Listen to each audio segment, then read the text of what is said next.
আসসালামু আলাইকুম। সবাই কেমন আছেন? এই ভূমিকম্পের পরে সবাই কোথায় কীভাবে আছেন?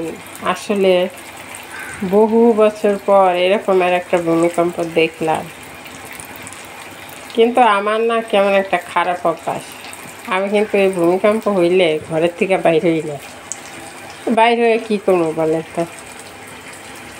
সে মরলে তো ঘরেই মরি, বাইরে যেয়ে কী করবো? বাইরেও সে চিপা চাপা, রাস্তাঘাটের দুই সাইডে বিল্ডিং, সবাই বাইর হয়ে গেছে, কিন্তু আমি বাইর হই না। আমার আবির আমার ধাক্কা দেয় বাইর করে ঘরের থেকে।